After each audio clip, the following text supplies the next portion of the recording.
আসসালামু আলাইকুম। আমাদের অনেক শুভাকাঙ্ক্ষী,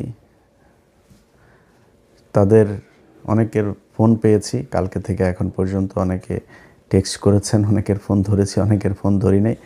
মানসিকভাবে তো একটু নিশ্চিত বিধ্বস্ত অবস্থাতে আছে, অস্বীকার করার কিছু নাই। এখন প্রশ্ন হইল যে গতকালকে আপনাদের বাংলাদেশ সময় যখন দুপুর 12টা, আমাদের তখন এখানে আপনাদের এখানে যখন দুপুর এই রাত 12টা, আমার এখানে তখন দুপুর 1টা বাজে। তো আমার 1টায় আপনার 12টা বাজে। আমি রাত আপনাদের দুপুর 12টায় সম্ভবত কাছাকাছি একটা সময় সব শেষ আপনার করেছিলাম, লাইভ করেছিলাম। তারপরে ঘুমাতে গিয়েছি, পরিস্থিতি দেখলাম, বুঝে টুঝা যেটুকু বুঝলাম বুঝা তারপরে ঘুমাইতে গেলাম। ঘুম থেকে উঠা কিছুক্ষণ আগে লম্বা একটা ঘুম দিয়েছিলাম, উঠা নাস্তা টাস্তা করলাম। উঠা তারপরে চিন্তা করলাম যে আমাদের অনেক শুভাকাঙ্ক্ষী আছেন, তারা অনেক হতাশায় আছেন, তাদের জন্য কিছু কথা বলা দরকার। সেই সাথে যারা অনেক খুশি, যারা অনেক ধরনের মজার ট্রল করছে, তারপরে মজাক নিচ্ছে আর কি, তো এরকম কিছু লোকজন আছে, তাদের ব্যাপারে কিছু কথা বলার জন্যই আসলে আসা। ধরেন আজকে একটা নির্বাচন হয়েছে, এটা কিন্তু 1973 সালে নির্বাচন না, বাংলাদেশের মানুষের চোখের সামনে একটা নির্বাচন হয়েছে। আপনারে মনে করার কোনো কারণ নাই যে আমরা এই দেশে ভেসে এসেছি, আমাদেরকে এই দেশের মানুষ চিনে না, আমরা এই দেশের মানুষ, আমরা কি বলতে চাই, কি বলেছে, কি বুঝাইতে চেয়েছে সেটা মানুষ বুঝে না, এটা মনে করার কোনো কারণ নেই। চোখের সামনে যা হওয়ার হয়েছে, যেটা হয়েছে, আজকে যেটা বলছি কালকে সেটাই বলবো, আগেও সেটাই বলেছি, ওই জায়গাতেই থাকবো। আপনার মনে করে লাভ নাই যে কালকে তারেক রহমানরে যারা গালাগালি দিয়েছে, লন্ডনে আছে, চেনে না, এখানে বসে আপনার এই বিরিয়ানির দোকান থেকে টাকা খায়া তারপরে তারা এখন যায়া এই ফেসবুকে পোস্ট মারে, নানান ধরনের মজা টজা করে। আরে বেটা, জামাত ইসলাম ফেল করেছে না পাশ করেছে, এটা দিয়ে আমার কোনো লাভও হবে না, আমার ব্যক্তিগত কোনো লসও হবে না। এই দেশের ক্ষতি হয়েছে। চোর, বাটপার, দুর্নীতিবাজ এরা যদি দেশ চালায়, সেই দেশ কোনো দিন ভালো চলবে না। অনেক মানুষই অনেকেই বলেন যে ভাই আপনি সরাসরি কেন বিএনপির বিরুদ্ধে হঠাৎ করে গেলেন, আপনি তো বিএনপির লোকই ছিলেন। ভাই আমি আওয়ামী লীগের সময় আপনাদেরকে একটা জিনিস বলেছে, আমার কিন্তু ভাই দুর্নীতি নিয়ে কোনো সমস্যা না।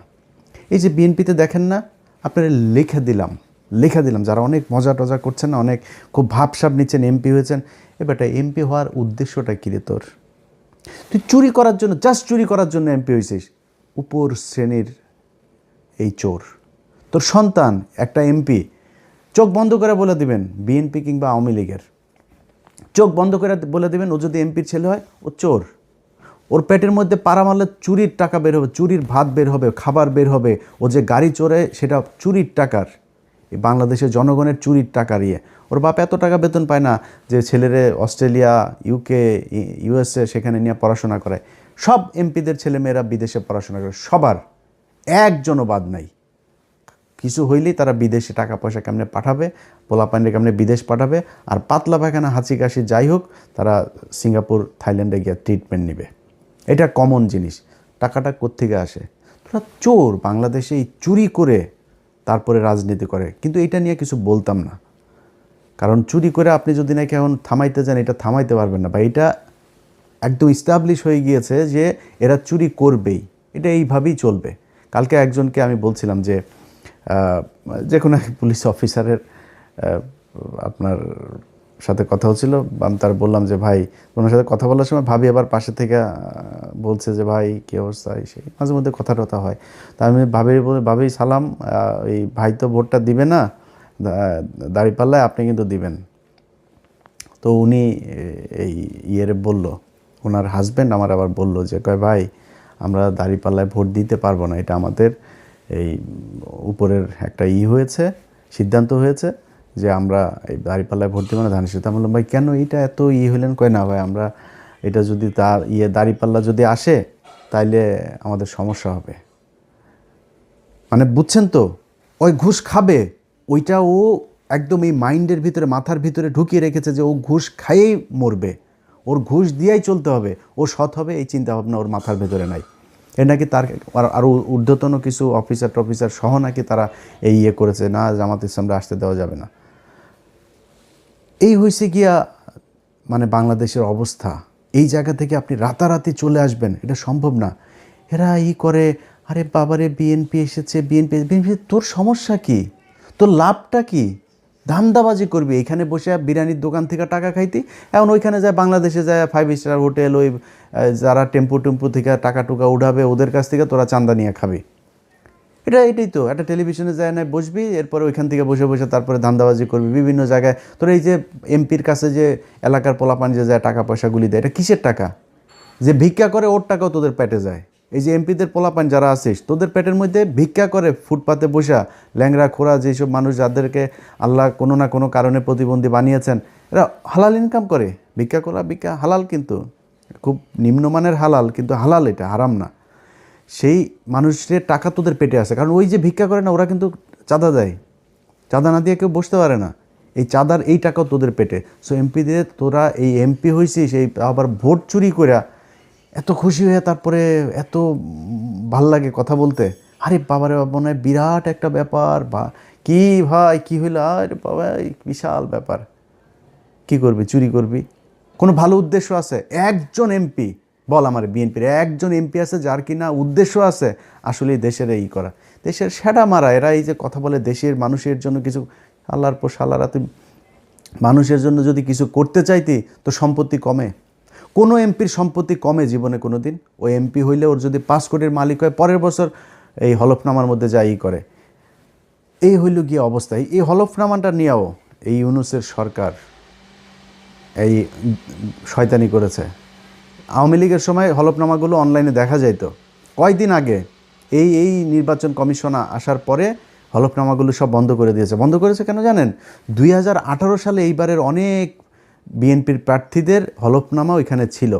ওই সম্পত্তির হিসাব এই 1.5 বছরে তো মিলবে না। এই 1.5 বছরে তো এক একজন আঙুল ফুলে কলা গাছ হয়েছে, এগুলো তো মিলবে না। তো না মিললে কি হবে? না মিললে তাইলে দেখে ফেলবে, বুঝে ফেলবে, ইচ্ছা করে খুব উদ্দেশ্য প্রণোদিতভাবে সেই ইয়েটা ওইখান থেকে সরানো হয়েছে হলফনামাটা। রেজাল্টটার আমি যখন কিনা 12টা পর্যন্ত আপনাদের করলাম, ঘুমাইলাম, তখন পর্যন্ত আপনাদেরকে আমি সব শেষ ইয়েতে লাইভে বলেছিলাম যে প্রথমে চারিদিক থেকে দাঁড়িপাল্লা রেজাল্ট আসা শুরু করেছে। আমার 2-1 ফোন করেছে মানে মজা করার জন্য, ভাই টিকিট করেন, দেশে আসতে হবে এই সেই। আমি বললাম ভাই দেখেন এখনও বহুত খেলা বাকি আছে এখানে, এত ইজি না জিনিসটা। এখনও ন্যাশনাল ইন্টারন্যাশনাল ডিপ স্টেট, তারপরে হইল গিয়া উত্তর পাড়াটারা যা আছে সব মিলে তারপরে বহুত হিসাব আছে। তখন নির্বাচন কমিশনের যে অ্যাপসটা আছে সেখানে দেখাইলো সব শেষ। ওরা দেখিয়েছে দাঁড়িপাল্লা 17 আর ধানের শীষ 12। প্রথমে কিন্তু 5টা না 6টা সব দাঁড়িপাল্লা। এরপরে সব শেষ এসে দাঁড়াইলো হইলো আপনার দাঁড়িপাল্লা হইলো এই 17 আর ওরা 12। হঠাৎ করে অ্যাপসটা বন্ধ হয়ে গেল, ওইখানে আর কোনো কিছু দেখায় না, কিচ্ছু দেখা যায় না। আমি আপনাদেরকে এখনও দেখাই, সেখানে আপনারা যদি যান, আপনারা নিশ্চয়ই অনেকেই এখানে এই অ্যাপসটার ব্যাপারে আপনাদের জানা আছে। এই যে দেখেন রেজাল্ট শেষ হয়ে গিয়েছে, প্রধানমন্ত্রী বসা যাবে কিছুক্ষণের মধ্যে। সেই দেশে এখন পর্যন্ত নির্বাচন কমিশনের এই চোরের বাচ্চাদের সাথে আমার সমস্যাটা কেন হয়েছে সেটা এই দেশের মানুষ হারে হারে টের পাবে। এই চোরের বাচ্চারা আসার পর থেকে শুরু থেকে এরা জাউরামি শুরু করেছে। ইন্টারন্যাশনাল জাউরা একটারে নিয়ে বসাইছে ওইখানে, ন্যাশনাল জাউরাদের পাশাপাশি ইন্টারন্যাশনাল জাউরাও সেখানে বসেছে। সেই জাউরারা বসে তারপরে কি করলো, যারা ওদেরকে বসাইলো ওদের নাম দিল মব নাম দিয়া তারপরে করলো কি, ওদের দায় মুক্তি দিল। শুয়োরের বাচ্চা দায় মুক্তি, শেখ হাসিনারে খেদাইছে, এটার দায় মুক্তি। এটা কি অপরাধ করছে যে ওর দায় মুক্তি দিব? হিটলারের দেশে দায় মুক্তি দেওয়া হয়েছিল, মুসলিনের দেশে দায় মুক্তি দেওয়া হয়েছিল, কয়েকদিন আগে সিরিয়াতে হয়েছে দায় মুক্তি দেওয়া হয়েছে। জীবনে কোনোদিন কোনো বিপ্লবে দায় মুক্তি দেওয়া হয়? দায় মুক্তি দিলে কি হয় এটা বাংলাদেশেই উদাহরণ আছে। জিয়াউর রহমান ইনডেমনিটি দিয়ে গিয়েছিলেন এই আপনার ইন্ডেমনিটিটা যদিও মুস্তাকের সময় দেওয়া হয়েছিল, সে এক্সটেন্ড করেছিল, সে ওটারে উইথড্র করে নাই, কিন্তু ইন্ডেমনিটি দেওয়া হয়েছিল যে 15ই আগস্টে এটা নিয়ে কোনো বিচার করা যাবে নাই, সেই বিচার হয় নাই। আজকে যে দায় মুক্তি দেওয়া হয়েছে, এই দায় মুক্তি দিয়ে ইউনূস প্রমাণ করে গিয়েছে যে এরা অপরাধ করেছে, এই অপরাধের বিচার করা যাবে না। আমি অপরাধ করি না, আপনি দায় মুক্তি দিবেন কেন? যেদিন দায় মুক্তির কথা বলা হয়েছে, দায় মুক্তি অধ্যাদেশ যেদিন জারি করা হয়েছে, সেদিন এই যে যারা আছে আজকে বিপ্লবী, যারা জুলাই আন্দোলনের নেতৃত্ব দিয়েছিল, এদের ফাঁসির দড়ি রেডি করে গিয়েছে সেদিন থেকে। এরা এসে এখন সুশীল সাজে। একদম শুরুতেই মাহমুদুর রহমান যখন দেশে গেল, মাহমুদুর রহমান দেশে যাবে, তারা মাহমুদুর রহমানের 3-4 দিন দেশে জেলে থাকতে হইল। ওনারা আইন মেনে, তারপরে তুই কোন আইন দিয়ে রে উপদেষ্টা হয়েছিলি আমারে বলতো, কোন আইন তোরে শেখ হাসিনারে দেশ থেকে বার করাইলি? শেখ হাসিনার সংবিধানে কোনো অসাংবিধানিক, কোনো অনির্বাচিত সরকারের কোনো অস্তিত্ব আছে? সেই সংবিধানের উপরে বসে তোরা চুপ করে রেখে দিছিস। তোরা আসিস এদের বিরুদ্ধে দায় মুক্তি অধ্যাদেশ দেশ। এই দায় মুক্তি দিয়া আমি আজকে আমার মানে আল্লাহ কতদিন বাঁচিয়ে রাখবে সেটা জানি না, সারা জীবন তো বেঁচে থাকবো না। আমার মৃত্যুর আগে হোক আর পরে হোক, আপনাদের একটা জিনিস বলে গেলাম, এই দায় মুক্তি দিয়া যারা এই হাসনাত, সার্জিস, নাহিদ, আসিফ, মাহফুজ, যারা যারা আছে না, এদের ফাঁসি একদিন এই দেশে হবে, হইতে পারে যদি এই দেশে আবার আওয়ামী লীগ ব্যাক করে। আর আওয়ামী লীগ যে ব্যাক করবে সেটা মোটামুটি গ্যারান্টি হয়ে গিয়েছে। আওয়ামী লীগ আপনি রাজনীতি এই দেশে করতে দিবেন, রাজনীতি করতে দেওয়ার পরে মনে করেন 10-15 বছর পরে আওয়ামী লীগ আসলো, আপনাদের এই বিচার করবে না? বিচার তো করার জন্য আপনি সুযোগ দিয়েছেন, আপনি বলেছেন আপনি অপরাধ করেছেন, সেটার দায় মুক্তি দেওয়া হয়েছে। দায় মুক্তি অধ্যাদেশটা বাতিল করে দিল, কি করবেন? 15ই আগস্টের ঘটনায় সব কয়টার ফাঁসি দেওয়া হয়েছে না? এই একই দায় মুক্তির অধ্যাদেশ করা হয়েছিল তো, তাই না? এই ইন্ডেমনিটি দিয়েই তাদের বাঁচিয়ে রাখা হয়েছিল, দেশ থেকে বের করে দেওয়া হয়েছিল। তারপরে জিয়াউর রহমান যদি সেদিন এই বিপ্লবীদেরকে দেশে রেখে তারপরে যদি সরকার পরিচালনা করত, সেই বিপ্লবী সরকার দিয়েই যদি পরিচালনা করতো, তাহলে জিয়াউর রহমানেরও মরতে হইতো না। জিয়াউর রহমান এই একই পাকনামি করে তারপরে তাদেরকে, মেজর ডালিম যিনি এখন বাইরে আছেন, যদি আধা ঘন্টা তার সাথে কথা বলেন, তাহলে 29.5 মিনিট জিয়াউর রহমানের গালাগালি করে উনি। বিশাল ক্ষোভ তার, প্রচণ্ড ক্ষোভ, অনেক ঘৃণা আমার দেশের প্রতি। কারণ এই দেশ তারা বাঁচিয়ে গিয়েছেন, এই বীর যোদ্ধাদেরকে আমাদের দেশের মানুষ সম্মান করতে পারে নাই, এই জন্য আজকে দেশের এই অবস্থা। আপনারা এখন দাঁত কেলায়া তারপরে হাসেন, আরে বাবা রে বাবা রে বাবা, কত নির্লজ্জ হইলে একটা মানুষ। আরে বেটা, মানুষ জানে না আমরা কারা, আমরা কি কথা বলি আমরা জানি না। তো একজন আমার একটু আগে বলতেছে যে ভাই আপনি বিএনপির বিরুদ্ধে একদম এইভাবে অলওয়ে কেন গেলেন? এবারটা বিএনপির বিরুদ্ধে যাই নাই, বিএনপি যে চাঁদাবাজি করে, চাঁদাবাজি করেই খাবে, এটা আমরা জানি। আমি আওয়ামী লীগ আমলে বলেছি এই কথা, যে বিএনপি যদি 15 বছর সুযোগ পায়, তাহলে আওয়ামী লীগের চেয়েও ভয়ঙ্কর অবস্থা ধারণ করবে দুর্নীতির দিকটা। খালি জিয়া পরিবারের প্রতি সম্মানটা কেন? জিয়া পরিবারের প্রতি সম্মান একটাই কারণ, সেটা হচ্ছে যে ভারতের বেলায় তারা এই ভারত তার বাবাকে মেরেছে, ভারত তার মাকে মেরেছে, হইতে পারে এই ভারতের হাতে তারও মৃত্যু হবে। সো এই ভারত আপনার তার পরিবারের শত্রু। পারিবারিকভাবে তারা ভারতের বিরুদ্ধে সবসময় অবস্থান নিয়েছে, তাদের ভিতরে একটা দেশপ্রেম আছে, যেই কারণে আমরা এদের প্রতি একটা আমাদের সফট কর্নার আছে, তাদের প্রতি একটা সম্মান আছে। কিন্তু এখন দুর্নীতির কথার কারণে তো আমরা তার কাছ থেকে এই বিএনপির বিরুদ্ধে এইভাবে দাঁড়াইনি। কেন দাঁড়িয়েছি? তিনি হঠাৎ করে এসে এখন বলছেন শেখ হাসিনার পরিবারের লোকজন চাইলে রাজনীতিতে ফিরবে। তারপরে আপনার হইলে আওয়ামী লীগ নাকি ওনাদের ভাই ভাই, নির্বাচিত হইলে সব মামলা তুলে নেবেন। আওয়ামী লীগের লোকজনের প্রতি কোনো ক্ষোভ নাই, তাদের কোনো কিছুই হবে না। তো সেটা যদি হয়, এখন হয়েছে, এখন সেটা হয়তো হবে। তো তাহলে তো এটা আমাদের সমস্যা। আমরা তো এই আওয়ামী লীগ আর ইন্ডিয়ার জন্যই তো আমরা এত কিছু করেছি। আমি যে আমার নিজের পরিবারের এই যে এতটা বছর নষ্ট করলাম, কেন? আওয়ামী লীগ আর ভারতের কারণে। আপনি সেই আওয়ামী লীগ তো মানে এটা সেপারেট কিছু না, Awami League itself India. So আপনি আওয়ামী লীগকে আনবেন আর ইন্ডিয়া আসবে না, বিষয়টা তো এরকম না। যেই কারণে আপনাদের পক্ষে থাকার কোনো সুযোগ ছিল না, এবং আজকে নাই, এখান থেকে ফিরে না আসলে সামনেও থাকবো না। আপনার মনে করার কোনো কারণ নাই যে ওই বিরানি আলমদের মতন আপনার 5 বছর আগে বলবো যে তারেক রহমান লন্ডনে কে যেন ওই যে ভাবসাব নিয়ে কথা বলছে না আপনার ওরা, এখন তারেক রহমানের পা চাটে। এটা ইলিয়াসরে দেওয়া হবে না, এটা আপনারে দেওয়া হবে। এই ইলিয়াসের পেটের মধ্যে হারাম ঢোকানো বহুত কঠিন জিনিস, সো ওইটা আপনাদের দেওয়া হবে। আপনারা হাসি খুশি তারপরে এখন খুব মজায় থাকবেন, মজা। এটা আপনারা জন্ম নিয়েছেন অসৎ পয়সা, হারাম টাকা, মানুষের কুকুরের মতো লাথি উষ্টা খায় তারপরে তার পায়ে চাপা ধরে বসে থাকার জন্য। আমাদের এই জন্য জন্ম হয় না। আল্লাহ যেন ওই রাস্তায় জীবনে কোনো দিন না নেয়। জীবনের সবচাইতে খুব খারাপ পরিস্থিতির ভেতরে দাঁড়ায়ও নিজের আদর্শ যেটা ওইটা ধরে রাখবো। এইটা সারা জীবন করব, আজকে করছি পরেও করব। জামাত ইসলাম আজকে হেরে গিয়েছে না, হারানো হয়েছে তাদেরকে। এই জামাত ইসলামের খুব খারাপ ভয়ঙ্কর পরিস্থিতিতেও ছিলাম, সামনেও থাকবো যতক্ষণ পর্যন্ত দেখব যে না এই লোকগুলি সৎ। আমার যদি আপনি এখন ইন্ডিয়ার বিষয়টা না আনতেন, আমি বিএনপির সাথে জামাতের বিষয়টা এইভাবে করতাম না। কিন্তু যেহেতু আমি নিজের চোখে দেখছি এই দেশের, এই ভারতের হাত থেকে আমার শত্রু, ভাই পৃথিবীতে আমার কোনো শত্রু নাই, আমার শত্রু একটাই, সেটা হচ্ছে ভারত। এই ভারতের বিরুদ্ধে যারা, ভারত যাদেরকে অপছন্দ করে, আমি তাদের দলে।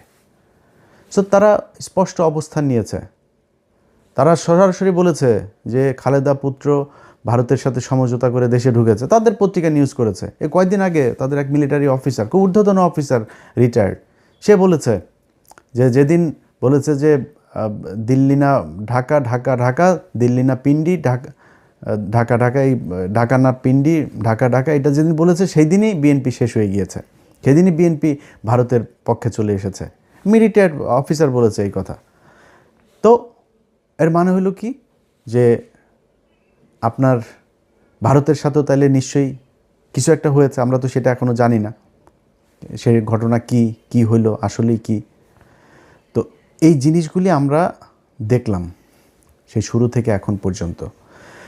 তো দেখে একটা নির্বাচন হইল, এবং সেই নির্বাচনের মধ্যে যদি নাকি মিনিমাম আপনাদের লজ্জাবোধ থাকতো বা সততাবোধ থাকতো, তাহলে নির্বাচন শুরু হওয়ার আগের থেকে 2 মাস ধরে যখন এই যে মানুষগুলোকে আপনার করা হচ্ছে, হুমকি দেওয়া হচ্ছে, ঘর থেকে বের হইতে পারবি না, ঘর থেকে বের হইলেই কিন্তু পা ভেঙে দেওয়া হবে, ভোট কেন্দ্রে ধানের শীষের লোক ছাড়া কাউকে যেতে দেওয়া হবে না, এই এই এই হুমকিগুলো দিয়েছে না। এই হুমকি দেওয়ার পরে বিএনপি থেকে কোনো ব্যবস্থা নেওয়া হয়েছে? তারেক রহমান দেশে যাওয়ার পরেও কোনো ব্যবস্থা নেওয়া হয়েছে? কিছুই করা হয় নাই। তাহলে ঘটনাটা কি দাঁড়াইলো? ঘটনা দাঁড়াইল আপনারা এরকম একটা নির্বাচন করেই ক্ষমতায় আসতে চেয়েছেন। সো এত ভাব মারার কিছু নাই তো, চুরি করে এসেছেন ক্ষমতায়, চুরি করে ক্ষমতায় দেখেন থাকেন। আল্লাহ যা করে ভালোর জন্য করে। যদি নাকি মনে করেন যে এই সামনের দেশ চালানোটা এত সহজ হবে, এত সুন্দর এক দেশ আপনাদের জন্য রেখে গেল এই বালের সরকার একটা, এটা মনে করার কোনো কারণ নেই। প্রতিটা পদে পদে টের পাবেন। আপনার যেই ভালোবাসার সাংবাদিকরা আপনাদের এখন আছে, সেই সাংবাদিকরাই বুঝাই দিবে, এরাই বুঝাই দিবে আপনাদেরকে কি জিনিস তারা। তারা সেই হাসিনার পাচাটা কুকুরগুলো এখন ওইখানে বসে আছে, তারা এখন আপনাদের খুব বিপদে পড়ে তারপরে পাটা চাটছে। কয়দিন পরে পা দুইটা ধাপ করে সরাই দেওয়ার পরে বিচিতে ধরে টান দিবে, বলে গেলাম এটা। তো এই হচ্ছে নির্বাচনের সার্বিক অবস্থা। আপনাদের যদি আমি চ্যানেল 24-এর ইয়েটা দেখাই, আপনারা দেখেছেন গণমাধ্যমের আজকের ভূমিকা। তারা প্রথম অবস্থায়, আমি সব শেষ ইয়েটা যখন করলাম, লাইভটা যখন করলাম, ধরেন তখন বাজে কয়টা, বাংলাদেশ সময় দুপুর 12টা বাজে। ওই সময়টাতে দেখেন তারা কি করলো, নিউজ করছে শুধু বিএনপির, শুধু বিএনপির। আরে আমার তো মানে মূল ছিল যে খবরটা জানা, যে চুয়াডাঙ্গার অবস্থাটা কি, যে চুয়াডাঙ্গায় কতজন এই শরীফের বিরুদ্ধে যে দাঁড়িয়েছে মাসুদ পারভেজ রাসেল, তার কী অবস্থা। ওনার আবার ওইখানে আমার কিছু সম্পৃক্ততা আছে, যেই কারণে আমার এটা নিয়ে খুব আগ্রহ ছিল। রাত 12টার ভেতরে উনি রেজাল্ট পেয়েছেন। মানে এই রেজাল্ট পাওয়ার পরে সেই মাসুদ পারভেজ রাসেলের নিউজ হয়েছে হলো চ্যানেল 24-এ এখন থেকে 2 ঘন্টা আগে। তারপরে ওইখানে ছাড়াও গত 3 ঘন্টার মধ্যে আপনি যদি নাকি রেজাল্টগুলো দেখেন এখন বেশিরভাগ জামাত যাচ্ছে। দেখেন রাজশাহী 4 আসনে আব্দুল বারী সরকার, তিনি 1,15,000 পেয়ে বিজয়ী হয়েছেন। তারপরে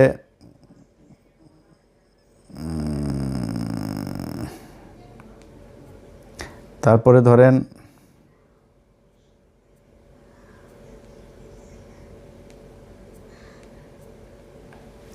আচ্ছা, অ্যাডভোকেট রুহুল আমিন চুয়াডাঙ্গা 2 আসন থেকে বিজয়ী হয়েছেন। তারপরে হইল গিয়া রাজশাহী 1 আসনে বিজয়ী হয়েছেন মোহাম্মদ মুজিবুর রহমান, 1,71,000 ভোট পেয়েছেন। মোহাম্মদ আফজাল হোসেন কুষ্টিয়া 4 আসনে পেয়েছেন, 2 ঘন্টা আগের নিউজ। কুষ্টিয়া 3 আসনের বিজয়ী হয়েছেন মুফতি আমির হামজা। তারপরে ঢাকাতে দেখেন, ঢাকাতে এই খবর তারা বহু আগে পাইতো, ঢাকার রেজাল্ট বেরোইতে কেন এত সময় লাগবে। আতাউর রহমান বাচ্চু নড়াইল 2 আসনে পেয়েছেন দাঁড়িপাল্লা। তারপরে আপনার নামগুলো মনে রাখেন। তারপরে দাঁড়িপাল্লার অধ্যক্ষ আব্দুল হালিম বাগেরহাট 4 আসনে পেয়েছেন। তারপরে বাগেরহাট 2 আসনে বিজয়ী হয়েছেন শেখ মঞ্জুরুল হক রাহাত ভাই। ঢাকা 5 আসনে দাঁড়িপাল্লা বিজয়ী হয়েছেন। দেখেন ঢাকা 5 আসনে কেন এখন রেজাল্ট আসতে হবে? 3 ঘন্টা আগে রেজাল্ট দিয়েছে সিরাজগঞ্জ 4 আসনে রফিকুল ইসলাম ভাই। তারপরে হইল গিয়া ওই যে হাবিবুর রহমান নামে বাটপার আছে যে একটা, এই বাটপার ফেল করেছে আবু তালেব মণ্ডল ভাইয়ের কাছে পাবনা 4 আসনে। তো এনারা এই খবরগুলো এখন দিচ্ছে। আপনাদের মনে আছে শুরুতে যখন তারা বিএনপির খবরগুলো সব দিচ্ছে, আমি আমার সব শেষ লাইভ যেটা করলাম, আমি আমার লাইভে এই নামগুলো বলে গিয়েছি না? এই যে রাহাত ভাইয়ের নাম বলে গিয়েছি না?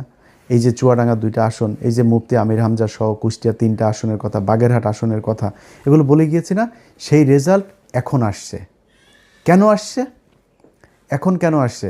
এখন ওনাদের যেই মানে লিমিট যেটা ছিল সেই লিমিট পূরণ হয়ে গিয়েছে। টার্গেট পূরণ হয়ে যাওয়ার পরে এখন গড়পড়তা এখন যা এখন যে যেমনি লবিং টবিং করে যার মতো করে পারছে সেই সেটা নিচ্ছে। তো এখন আবার একদম না দিয়ে তো আর পারা যায় না। যে জায়গায় পারেই না, ওই পোলিং এজেন্ট যারা ছিল তারা কোনোভাবেই নাসুর বান্দা হয়ে তারপরে দেখছে যে এটা ঝামেলা করা যাবে না, ওই জায়গাগুলোতে এখন আসন দিয়ে। আর এখন তো আসন এই কটা আসন তো দিতে হবেই, 2/3 হয়ে গিয়েছে, আর কি দরকার? এইভাবে নির্বাচনটাতে করা হয়েছে। তো এরপরে এখন সারা দেশের মানুষের ধরেন একটা ক্ষোভের জায়গা আছে। যেমন আমি নিজে ঢাকা শহরের অনেক জায়গায় অনেক অনিয়ম, সারাদিন বহু অনিয়ম হয়েছে, অনেক জায়গায় এজেন্টকে থাকতে দেওয়া হয় নাই, অনেক জেলাতে পুরো মানে সব কেন্দ্র দখল করে তারা করেছে। কোনো টেলিভিশন পত্রিকা সেগুলো নিউজ করে নাই, কিন্তু জামাত ইসলামও দলগতভাবে সেটার কোনো প্রতিবাদ সেরকম শক্তভাবে করে নাই এবং সেটাকে পাত্তাও দেয়নি। তো আমি মনে করেছি হয়তো জামাত ইসলাম যেহেতু তাদের তো নিশ্চয়ই লোকজন আছে, তারা নিশ্চয়ই ওই হিসাব রাখছে যে কোথায় কি হচ্ছে, যতটুকু সহনশীলভাবে তারা সেটা করছে। কিন্তু না, পরে দেখা গেল সেই ইয়েগুলোতে, যেমন আপনার ভোলাতে যে অধ্যক্ষ আপনার নজরুল ইসলাম, দেখেন তাকে মানে একদম জোর করে হারানো হয়েছে, তারপর অনেক ভোট পেয়েছে খুব কাছাকাছি ব্যবধানে। আপনার এই যে ভোলার আরেক আসনে ওই যে হাফিজ গিয়াসউদ্দিন আল মামুন, হাওয়া ভবন মামুনের যেই ভাই হাফিজ ইব্রাহিম, খুব কাছাকাছি ব্যবধানে সে জয়ী হয়েছে। কত মানুষ ভোট দিয়েছে ওইখানে। ত্রাসের রাজত্ব, মানুষকে ঘর থেকে বেরোতে দেয়নি। সকালবেলা গিয়ে আগের দিন রাতে গিয়ে বলে এসেছে যে পাড়ায় যে মানুষগুলি দাঁড়িপাল্লায় ভোট দিবে তারে ভোট দিবে না এরকম জানে, সবাই বাড়িতে গিয়ে হুমকি দিয়ে আসা হয়েছে। আমার যে ফেসবুকে আপনারা এই ভিডিও দেখছেন, এই ফেসবুক পেজের মধ্যেই দেখবেন কত শত ভিডিও আমি আপলোড দিয়েছি। এগুলো কি কোনো অনিয়ম না? কিন্তু জামাত ইসলাম আমি জানি না ওনারা এটার কোনো প্রতিবাদ করে নাই। এখন এই মুহূর্তে আমি আপনাদেরকে পাবলিক পারসেপশন শোনাই। মানুষ যারা আপনাদেরকে ভোট দিয়েছে, ভাই আপনারা এখন মাপ করে দিচ্ছেন, আপনারা এখন এটার নিয়ে কিছুই বলবেন না, কিছুই আপনাদের কোনো ক্ষোভ নাই, যা পেয়েছেন আলহামদুলিল্লাহ, এটা যদি বলেন। হ্যাঁ, আমি জামাতের যে বক্তব্য, সেই বক্তব্য হয়েছে যে ওনারা বলছেন যে ইলিয়াস আমরা কোনো ঝামেলায় যেতে চাচ্ছি না, আমরা যদি ঝামেলায় যাই তাহলে তৃতীয় পক্ষ এটার সুবিধা নেবে। ভাই তৃতীয় পক্ষের সুবিধা নেবে কোনো সমস্যা নাই, তাহলে আপনি সব মেনে নেবেন নাকি? আপনাকে তো প্রতিবাদটা করতে হবে, আপনাকে তো জানাইতে হবে যে আমরা ভোটটা এই কারণে আমরা মেনে নিচ্ছি, কিন্তু মেনে নিলেও আপনারা এই অন্যায়গুলো করেছেন, এটা ভবিষ্যতে আমরা মানব না, কিংবা এটার কি চাই, একটু কথা তো বলতে হবে জামাতরাই। কিন্তু জামাত সেটা বলে না, এটা জামাতের ব্যাপার, জামাত কি করবে। কিন্তু আমি শুরুর থেকে একটু বলি যে জামাতের সাথে যখন এই জোটটা হয়, এই জোটের সময় নানান দেন দরবার একবার আসে যায় যায় আসে, এনসিপিও বিএনপির সাথে জোট বেঁধে ফেলে, এরকম অবস্থা আর কি, হুমকি দেয়, বুঝছেন। তো এরা 30টা আসন নিল। ভাই 30টা আসন কি মনে করে নিলেন আমার বলেন তো একটু। মামুনুল হক 20 আসন, তারা 50 আসন দিতে হবে। তারপরে এ গ্রেড প্রার্থী ওই যে রেজু ফজু চরমনার এই মাতালটা 150 আসন চেয়েছে, মানে ওনারে 150 দিতে হবে। জামাতের নেতৃত্বের জোটে জামাত 100 আসনে করবে, আর অন্যান্য যারা জোটের সঙ্গী আছে তাদেরকে বাকি 50টা। কি শিয়ালের ভাগ বুঝতে পারছেন। তাদের এ গ্রেডের 143টা প্রার্থী, সে এ গ্রেডের প্রার্থীর কই চাচা, আপনি নিজে 2 আসনে দাঁড়িয়েছেন, ভাবটা দেখেন তার। ধরেন দলের প্রধান আছে না, যেমন খালেদা জিয়া, শেখ হাসিনা, ওনারা যেমন দাঁড়াইতো, তারেক রহমানও 2 আসনে দাঁড়িয়েছেন। তো এই দলের প্রধান হইলে আবার 3টা 4টা, আমি জানি না এটা কেন করে, তো 3টা 4টা 5টা আসনে এরকম দাঁড়ায়, এটা আমাদের দেশের বোধহয় রেওয়াজ এরকম। তো উনি ওই ভাবটা ধরতে গিয়েছে, উনি একা 2 আসনে দাঁড়িয়েছেন। ওরে বাবা রে বাবা, 2 আসনে দাঁড়িয়ে 2 আসনে উনি হেরে গিয়েছেন। কত বড় এ গ্রেডের ক্যান্ডিডেট আপনি, দলের প্রধান, আপনি বুঝেন। একটাও পায় নাই। বলছিলাম না, আরও অনেক দিন আগে বলছিলাম না, এই 2টার একটাও পাশ করবে না, একটাও পাশ করে নাই। 143 আসন কই, চাপ দিয়া জামাতের কাছ থেকে নিতে হবে। এই একই চাপ দিয়া যখন চরমনায় চলে গেল, মামুনুল হক হুজুর সেই চাপটা দিয়া এই সুযোগটা কাজে লাগায় কতগুলি আসন নিয়ে নিল।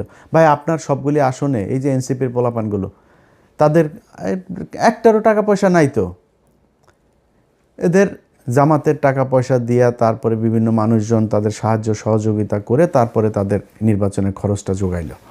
তা আপনার তো নাই, আপনি 30টা নিলেন কেন?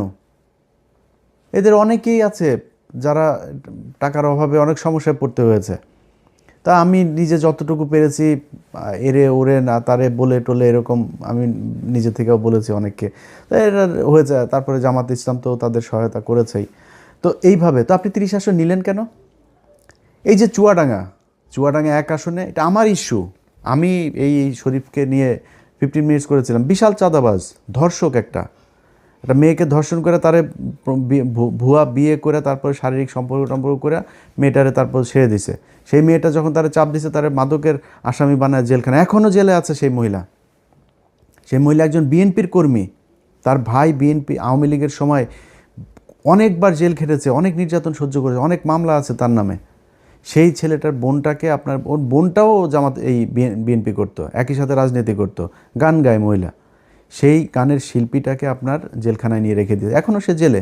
এগুলোর কারণে আমি বিএনপিকে, আমি তারেক রহমানকে বলেছি, বিএনপির সর্বোচ্চ নীতি নির্ধারণীর কাছে আমি এই চুয়াডাঙ্গা 1 আসনের এই প্রার্থীর, আমি কোনো নির্দিষ্ট কোনো প্রার্থীর কথা বলি না, বলছি এরে সরান। এটা নিয়ে বিএনপির সাথে এবার আমার প্রথম ঝামেলার শুরু। ওমা 5 দিন পরে তারে মনোনয়ন দিয়েছেন।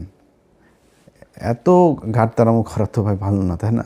তার মান দিয়া তারপরে কি করেছেন এখন দেখেন অবস্থা। এইখানে জামাত ইসলাম চেয়েছিল মোল্লা ফারুক নামে এক ছেলের দিতে, এর না আছে এলাকায় কোনো প্রভাব, না আছে কোনো ভোট, না আছে পরিচিতি, কিছু নেই, ঢাকায় থাকে। সে যায় আক্তারের বন্ধু, এই জন্য তারা জামাত ইসলাম দিবে। আমি জামাত ইসলাম বলছি যে ভাই এটা দিতে হবে, এটা আমার আসন, আমারে দিতে হবে, এটা আমি চাইলাম। আমি চাই নিয়ে তারপরে এই অ্যাডভোকেট মাসুদ পারভেজ রাসেলকে এটা করেছি যে আপনি নির্বাচন করবেন। বিশাল ব্যবধানে জিতেছে সেখানে চুয়াডাঙ্গা 2টা আসনই জামাত পেয়েছে, সেখানে নিয়ে দেওয়া হলো। ওখানে যদি ওই ছেলের দেওয়া হইতো 100% সে হাঁটতো। আমি আলেম সাহেব, নাম বলে আর চাকরি হারাইতে চাই না, আলেম সাহেব আপনার জোটের সঙ্গী বিএনপির প্রার্থীর কাছ থেকে মাত্র 1 কোটি টাকা নিয়েছে। 1 কোটি টাকা নিয়ে সিট বেঁচে দিয়েছেন তিনি। ঠিক আছে ভাই, আপনি করেন, আমি আমার মতো চুপচাপ থাকবো। এই হইল অবস্থা। তো আপনারা এই যে এতগুলো আসন নিয়ে তারপরে জামাত ইসলামের এটারে নষ্ট করলেন, এটা করা তো ভাই ঠিক হয় নাই। এটা করাতে আপনারও ক্ষতি হয়েছে, তাদেরও ক্ষতি হয়েছে। এই যে আজকে মামুনুল হক তিনি আপনার করছে, এই কান্নাকাটি করছেন, এখন তারা জোর করে করছেন। ভাই আপনার তো লোক নাই। আমি ঢাকা শহরের মতো জায়গায় অনেক জায়গায় শুনেছি যে মানে বেশিরভাগ সব জায়গাতেই 3জন 4জন করে তাদের লোক, এখানে এদের 1জন লোক, কোথাও লোকই নেই। তাদের বাইরে বুথ করা হয়েছে 3টা 4টা বুথ, তাদের বুথের ভেতরে পানি টানি খাবার টাবার বিরিয়ানি টিরানির অভাব নাই, আর শিবিরের ছোট্ট একটা বুথ। এইভাবে নির্বাচন করেছে। আপনার তো লোক নাই, আপনি যে দাঁড়াইলেন, আপনার কিছু টাকা পয়সা লাগবে না, আপনার লোকজন লাগবে না যারা কিনা সবগুলো কেন্দ্রে পাহারা দিবে, এটা পারেন নাই, যে কারণে সমস্যা হয়। সব জায়গায় ছড়ায়া ছিটায় না করে 2টা আসন নিতেন, 5টা আসন নিতেন, নিয়ে আপনার লোকগুলির সব এই 5 আসনে কাজে লাগাইতেন, তাহলে রেজাল্ট পাইতেন। আপনি তো করেন নাই সেটা।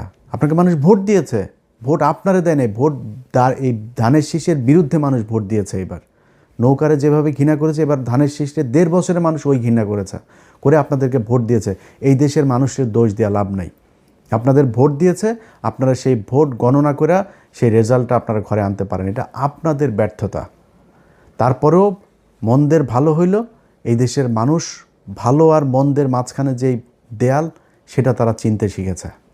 যারা কিনা ভাবসাব মাইরা এখন মনে করেন ইনমিন কইরা তারপরে পারফিউম মেয়েরা সরকারি গাড়ি নিয়ে সংসদে যাবে, ভাই পেটটার মধ্যে, আপনার বাচ্চার পেটটার মধ্যে পাড়া দিলে ঘুষের টাকা, চুরির টাকা, পাবলিকের চুরির টাকা আমি আপনার ঘরে, তো ভাব ছুতান কেন?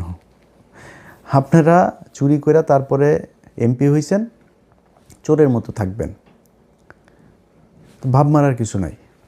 তো এই চোরেরা যে চোর, সেটাও বাংলাদেশের মানুষ দেখেছে, আপনাদেরকে দেখায় রাখলাম।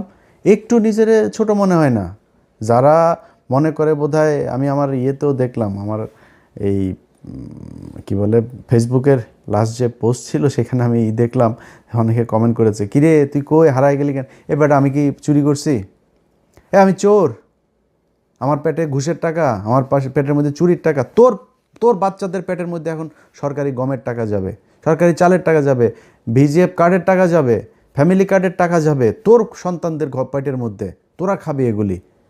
আমি কেন লজ্জা পাবো রে? আমার লজ্জা পাওয়ার কি আছে? আমার মানুষ ভোট দিয়েছে, তোরা চুরি করেছিস, ভিডিও আছে সব জায়গার।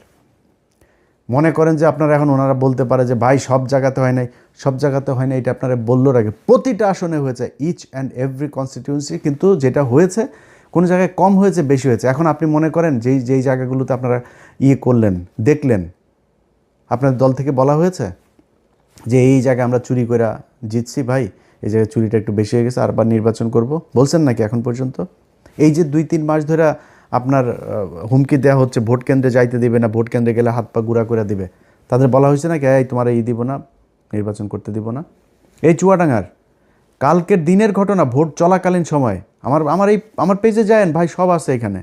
চুয়াডাঙ্গার প্রার্থীর ভাই শরীফুজ্জামান শরীফের ভাই টরিক, সে এক ভোটারে বলছে, কয় তোরা ভোট দিতে যাবি না, ভোট দিতে যাইতে দেবে না, কয় তোরা দাঁড়িপাল্লায় ভোট দিবি জানি, তোরা ভোট দিয়ে যাবে না। আর শোন, ভোট দিতে যেও লাভ নেই, কারণ হচ্ছে গিয়ে ওই যে দাঁড়িপাল্লায় ভোট দিলেও ওইটা ধানের শেষে কিন্তু পাশ করবে।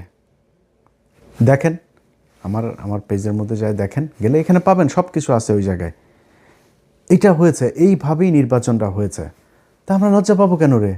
তোরা চুরি করছিস, চোর, এমনিতে কয়দিন পরে চুরি করবি, ভোটে আসছিসও চুরি করে। হাসিনা ঠিক যেমনি চুরি করতো, তোরা ওইভাবেই চুরি করছিস। তো তোদের সাথে আর হাসিনার সাথে পার্থক্য কী? তোরা না কয়দিন আগে বলতি যে ভোটের অধিকার ফিরায় দিব, তোর এইটার নাম ভোটের অধিকার ফিরায় দেওয়া? যে হাসিনা যেমনি চুরি করতো সেমনি যদি করিস, দেশটারে চালা। আমরা চাই, আল্লাহর কাছে দোয়া করি, একমাত্র যারে কিছু বলি নাই এখনও পর্যন্ত, সেটা হলো তারেক রহমানের প্রতি আমার 2 দিন আগের ভিডিওতে বলেছি যে ওনার প্রতি একটা প্রত্যাশা এই দেশের মানুষের এখনও আছে।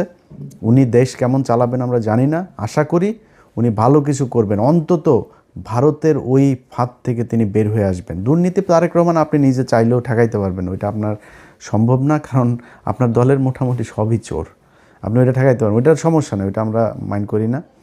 আপনি করবেন, ভারতের বিষয়টা একটু মাথায় রাখেন, এইটা আপনার কাছে অনুরোধ থাকলো, তাইলে আপনার বিরুদ্ধে কখনোই কিছু বলবো না।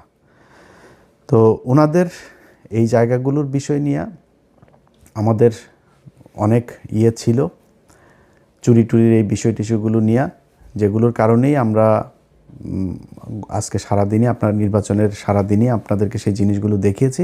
দেখানোর পরে সেটার কোনো প্রতিকার হয়নি, বরং নিয়ে আসা হয়েছে। তো চোরেদের জন্য শুভকামনা থাকলো। আপনারা 12 তারিখের পরে 13 তারিখ থেকে, আজকে সেই 13 তারিখ শুরু হয়েছে, আশা করি আজকে থেকে নিয়মিত আপনারা চাঁদাবাজি করবেন। আপনার পেটের, আপনার সন্তানের পেটে, বউয়ের পেটে, ঘরের সবটার পেটের মধ্যে এই চাঁদাবাজির টাকা থাকুক, এটা আপনাদের দোয়া করি। এটা আপনারা জাতীয় খাবার হিসাবে, আহার হিসাবে নিয়েছেন, খান, ভালো থাকেন। কিন্তু আমাদের জায়গা থেকে আমরা যেইখানে ছিলাম সেইখানেই আছি। জামাত ইসলাম যদি পচে গলে গন্ধ হয়ে যায়, তাও এইটুকু জানি যে জামাত ইসলামের কোনো লোকের দিয়া মানে হইতে পারে একটা জামাত ইসলামের লোক ওই একজনের আপনার পরকীয়া করতে গিয়ে ধরা পড়ে নাই, জামাত ইসলামের লোক খারাপ করতে মানে শয়তানে তারা ধরবে না, এটা করে। কিন্তু একজনের পরকীয়া করতে যায় ওই নেতা জামাত ইসলামের জীবনে আসা কোনো দিন আর কোনো পথ পাবে না। ধান্দাবাজি করবে, চাঁদাবাজি করবে, টেন্ডারের টাকা মেরে খাবে, দলের টাকা মেরে খাবে, সরকারের টাকা মেরে খাবে, জীবনে কোনোদিন দলে এসে সে চান্স পাবে না। শিবিরের কোনো ছেলে যা ইপটিজিং করেছে, কোনো মেয়ের সাথে যা ইসলামী ছাত্র সংস্থার এক মেয়ের সাথে যা প্রেম করেছে, দুইটাই বহিষ্কার দল থেকে, এটা সম্ভব না। কিন্তু আপনার অন্য দলের ক্ষেত্রে সেটা একদম খুব নর্মালি এই জিনিসগুলো নিয়ে যাওয়া হয়, যেই কারণে তাদের প্রতি একটা ভালোবাসা থাকবে সবসময়। বিশ্বাস করি জামাত ইসলামকে যদি আল্লাহ সুযোগ দেয়, জামাত ইসলাম এই দেশে ক্ষমতায় আসবে, এবং যেদিন ক্ষমতায় আসবে সেদিন এই দেশের চেহারা পাল্টে যাবে। এবং সেইটা বাংলাদেশের মানুষ এইবারই চেয়েছিল, হইতে দেওয়া হয় নাই। সময় আছে, সামনে হবে, না হইলেও সমস্যা নাই। যদি 10,000 বছর না হয় সমস্যা নাই তো।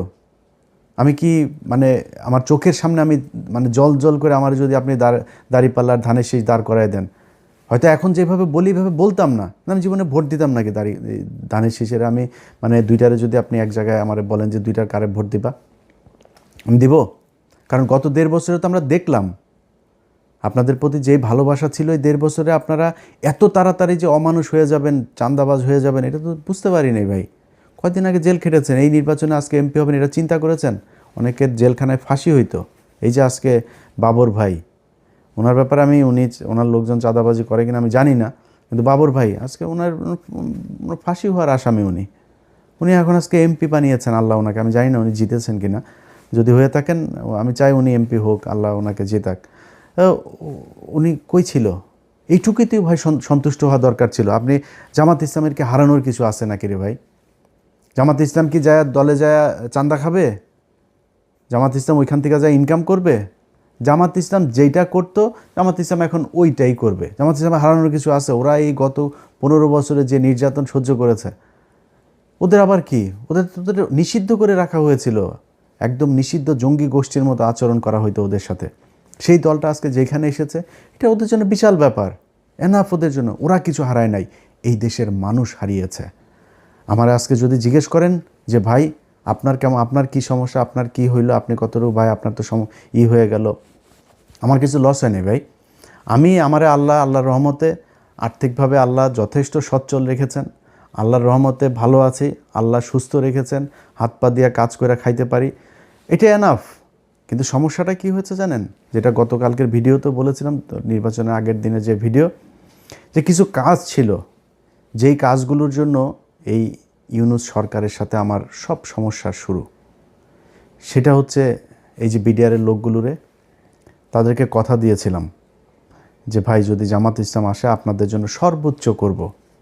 এই যে আলেমগুলো আছে, এই আলেমগুলোরে বলছিলাম তারেক রহমান আপনার কাছে একটা অনুরোধ করি, যদি কেউ পারেন আমি তারেক রহমানের সমালোচনা করলে যারা পাঠান তাদেরকে বলবো যে একটু তারেক রহমান রে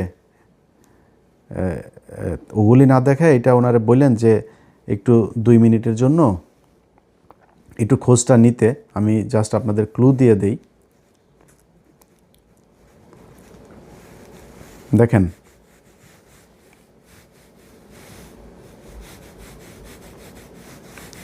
দেখেন এটা আপনাদেরকে আমি দেখাই, আমি জানি না আপনার দেখা যাবে কি না। আচ্ছা এই যে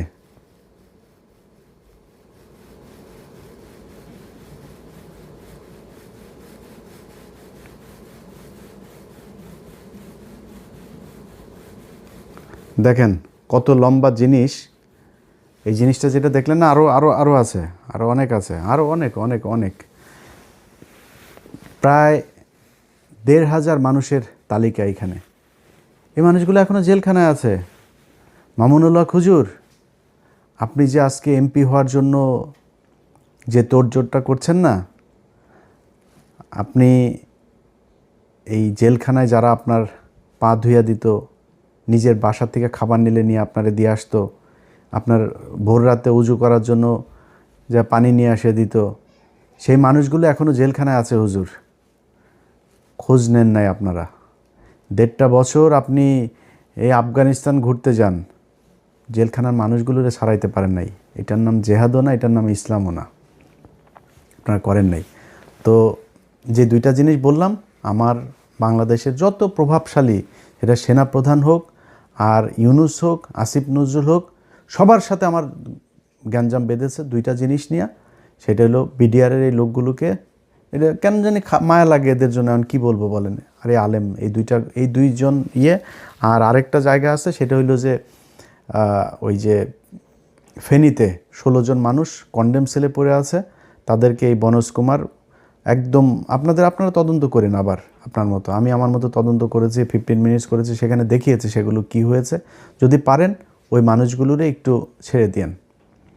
আর আরও কিছু জিনিস আছে, এই যে প্রথম আলোর ঘটনায় কিছু মানুষকে এখানে জেলখানায় নেওয়া হয়েছে, এই মানুষগুলোর ছেড়ে দিন। এই মানুষগুলোর কেউ এটার সাথে জড়িত না, আমার নামে মামলা দিয়ে রাখেন। এই মানুষগুলোর এখানে তারা ফেসবুকে একটা পোস্ট করেছে, একটা পোস্ট শেয়ার করেছে, সেই কারণে তাদেরকে নিয়ে তারপরে এখন একটা করে তারপরে বিচার করার চেষ্টা করা হচ্ছে। এই খুশিটা প্রথম আলোরে করতে যায় না তারেক রহমান। আপনার আজকে যত সাংবাদিকরা আপনার পায়ের নিচে আপনার জিভ দিয়ে আপনার পা চাটছে, এরা সবাই আপনার বিরুদ্ধে ছিল, সবাই। এখানে এই বাংলাদেশে এমন একজন সাংবাদিক নাই যে সাংবাদিক, আমি সাংবাদিক খুব ছোট একটা সাংবাদিকের আপনার জন্য এই গত 6 বছরে যতটুকু আমি নিজের ক্ষতি করেছি এটুকু কেউ করে নাই। এই 6 বছর আপনি আজকে আপনারা যেমন কথা বলছি না, এই 6 বছরে এমন কথা বলি নাই কোনো দিন। কারণ আপনারে এই 6 বছরে আপনারা যে নির্যাতন সহ্য করেছেন, এই নির্যাতনের এই সময়টাতে আপনি আমার কিছুই করতে পারতেন না আপনার বিরুদ্ধে কথা বললে। কোনো দিন বলি নাই, কোনো দিনও বলি, একটা সিঙ্গেল ওয়ার্ডও আপনি আমার দেখাইতে পারবেন না। আজকে পরিস্থিতির কারণে কিছু সমালোচনা করি, এগুলো নিলে আপনার ভালো হবে। কারণ হলো যে এই যারা আজকে পাঁচাটে, এই পাঁচাটা বাহিনী 2 দিন পরে রাতারাতি বের হয়ে যাবে। আর আরেকটা অনুরোধ আপনার কাছে করে যাই, জীবনে কোনো দিন আওয়ামী লীগকে নিয়ে আসার চেষ্টা করেন না। আওয়ামী লীগকে যদি নিয়ে আসার চেষ্টা করেন, আপনার দল থাকবে না। কেন থাকবে না জানেন? জামাত ইসলাম কিন্তু পেছনে যাবে না। জামাত ইসলাম যেখানে এসছে এখান থেকে সামনে যাবে। আমি এবার একটা খুব কুবুদ্ধি দিয়েছিলাম জামাতের আমিরকে। আমি তাদের বলেছিলাম যে হুজুর আপনি একটা কাজ করেন, আওয়ামী লীগকে নির্বাচনে আসতে দেন। আওয়ামী লীগের নির্বাচনে আসলে আওয়ামী লীগ জামাতের ভোট কাটতো না, আওয়ামী লীগ আপনাদের ভোট কাটতো। যে হিন্দুদের ভোট পেয়েছেন, হিন্দুদের ভোট তো রিজার্ভ ভোট, এটা আওয়ামী লীগের জন্য, এটা আপনারা পাইতেন না। আওয়ামী লীগের নিজস্ব ভোট অনেক পেয়েছেন আপনারা, সেটা আপনারা পেতেন না। আমি এই বুদ্ধিটা কিন্তু দিয়েছিলাম, কারণ আমি জানি যে আপনারা তো করবেনই। আমি তারা বলেছিলাম যে বিচার যাদের নামে আছে, মামলা টামলা আছে, তাদের বিচার করেন, বাট আওয়ামী লীগকে আসতে দেন। সামনে আওয়ামী লীগকে আনতে দিবেন না।